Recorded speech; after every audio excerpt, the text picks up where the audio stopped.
The title for my video for April 3rd, 2018 is entitled Easter at the Yoga Center and Unity Church.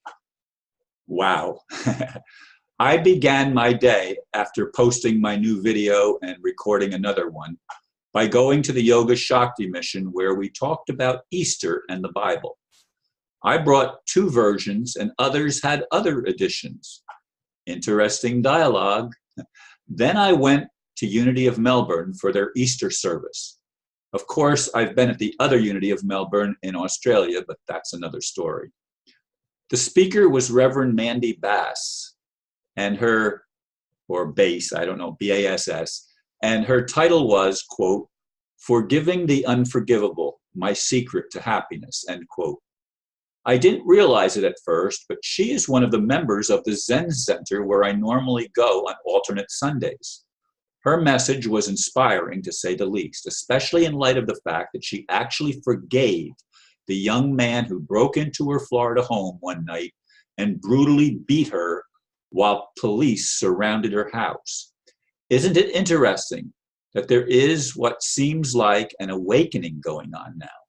Then when I got home, I had an unexpected message from my daughter, along with a friend request from her ex-husband that I have not heard from in many years.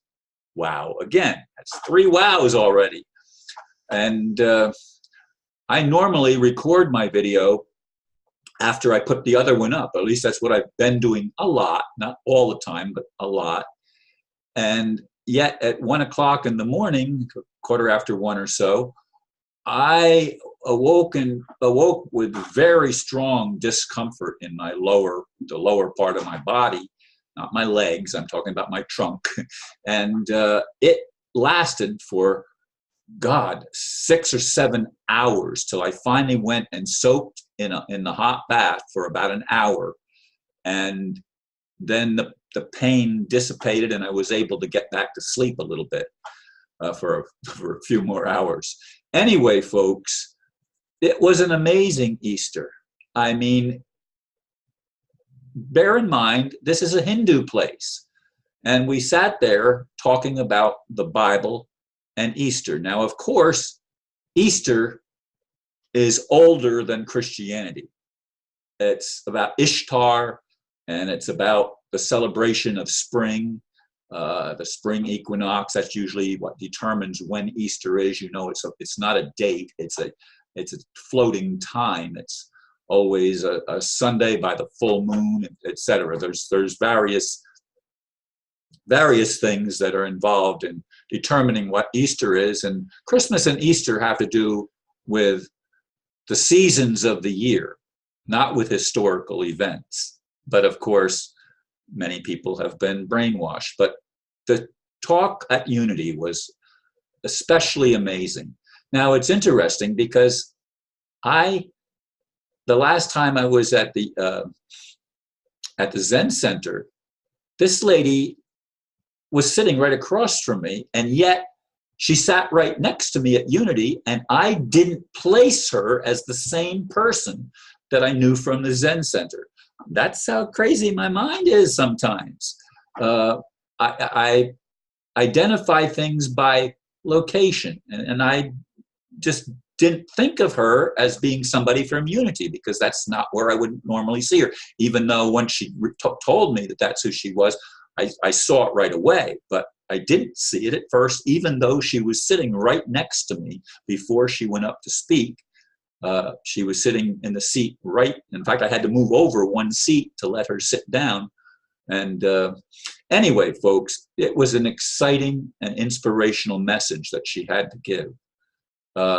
Imagine having windows in your house broken at night and you're home alone, and you finally realize that there's a man and he's crazed. He's absolutely gone out of his head, and he's being violent and beating her up, and she didn't know if she was going to be killed or raped or what, but she managed, even though she had a broken arm and contusions on her face, and she was really messed up badly. she managed to get out the front door, and her home was surrounded by police cars. And they had tracked this guy, this kid who was a college student. They had tracked him to the house.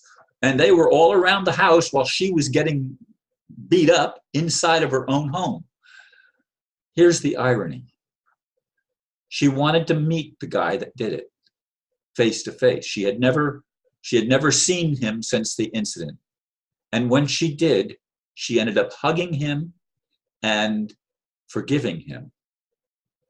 What a story. She was actually on national television. Let me see if I have it written down. I think I might have written it down. No, I don't. Oh, the Megyn Kelly Show. She was actually on national television, the Megyn Kelly Show, which I'm going to share that video underneath as one of the comments on this one. But she was on with the guy that beat her up, and he was there with his father and mother. And it's just an amazing story of the power of forgiveness. Now, I'd like to be able, and I am able, to forgive the elite establishment that has run roughshod over human rights for a very long time. They have committed such atrocities, it's pathetic. And worse is they often do it with little children, even infants. It's a very sick practice of the elite. And we need to get to the place where they can repent. I mean, I am more than willing for somebody that genuinely repents. And I don't mean, sorry, I'm caught. I mean, they make recompense for their deeds. This person, this young man, is on probation for 5 years. He didn't have to go to jail.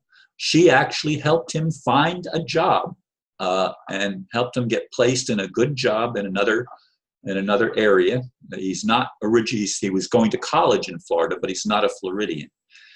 Anyway, folks, there are good things happening. And I'd like to be able to concentrate only on the good things that are happening, but I'm not going to put my head in the sand and pretend that everything is hunky-dory and sooner or later when God gets around to it, things are going to be better. God needs to get around to it. I mean, whatever that takes. And it's just interesting to me how people resist hearing both sides. To me, nothing is negative in and of itself. It's our reaction to things that can be negative, and denial is always negative. Always. You deny the reality. You can deny it till you're blue in the face, but it isn't going to change anything by denial. You have to face the issues. If you have symptoms of getting sick, you're going to have to do something, even if it's soaking in the bathtub, as I did. You're going to have to do something to counteract the symptoms that you're experiencing. And symptoms are a sign that something needs our attention, not something that we should turn our back on and pretend it doesn't exist. Anyway, I hope that this message gets through to the people that are supposed to hear it. And I very, very much encourage you to listen to this amazing story from Mandy. And I had an Aunt Mandy too, by the way, of course I did. And that's my Uncle Tuck used to take her to work and then pick me up and take me to school on the way going right past my house when I was a kid in junior high or somewhere around that time frame. And anyway, he one day I came home and I learned that he had died that day unexpectedly. And my son, his name was Thomas, like my son. But his nickname was Tuck, and my son has a nickname also, Tuck. So I didn't realize that till I'm meditating and thinking about things here this morning, or actually this afternoon. So thank you, folks, for listening, and again, please listen to the testimony of this amazing story of this lady, and and her attacker. Thank you for listening, and namaste.